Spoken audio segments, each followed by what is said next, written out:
This was the most nostalgic flavor of ice cream I've tried in my life. You're probably like, whoa, Dylan, no, these are cupcakes though. That's because we're putting 3 of these cupcakes in our ice cream. First, we're gonna need to grab this large cup. They customize each of their cups and they all say something crazy on them. I have no idea what this means though. To begin, we're gonna harvest 2 of our cupcakes. We just need to peel the papers off and just plop them down into our cup. Have you ever been to a birthday party and after you've had all the fun and it's time to cut the cake, you realize that they also asked you what flavor ice cream you wanted? And then you get handed this plate of ice cream and cake, but it's hot outside and the heat begins to melt the ice cream, and so you don't know what to do and you decide to mix your cake and your ice cream together and make this weird goopy mess. If you're like me, you probably got in trouble for playing with your food at some point in your life, but this day no one's paying attention because you're at a birthday party, so you're just enjoying whipping this cake all the way up until you can't even tell it's cake anymore. Then after a nice long day of playing out in the sun with all of your friends, you get to put this amazing combination into your mouth and realize you've created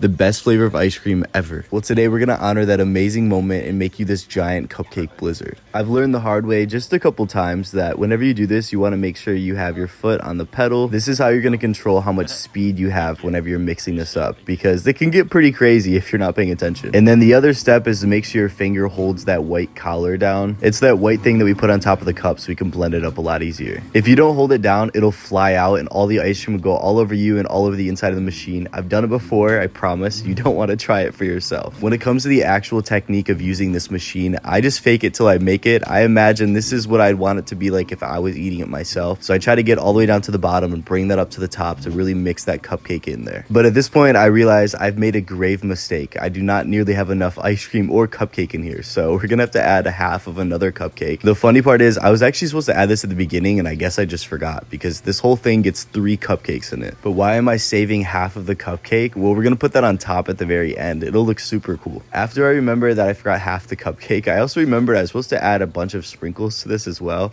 because what's a cupcake without some good sprinkles? And you want to make sure you like really get them in there. You want a lot of sprinkles. Now we're going to top this all off with some more frozen custard, and then it's time to make sure we blend this all up super well. I went with vanilla custard and chocolate cake for mine, but they have a bunch of options and you could actually do yellow cake with chocolate custard, whatever you want to do. I'm really hoping I have enough everything this time, but if not, it's okay to make some mistakes. You can always fix things. We're just going to have to add a little bit more if this isn't enough. Using a foot pedal to control the machine seems very odd, but once you realize how much you need both of your hands, it's great that you don't have to worry about it and your feet naturally just kind of take over and it's really not that hard. Now this is starting to look so good. Look at all those chunks of cake and all that sprinkles just blended in there so nicely.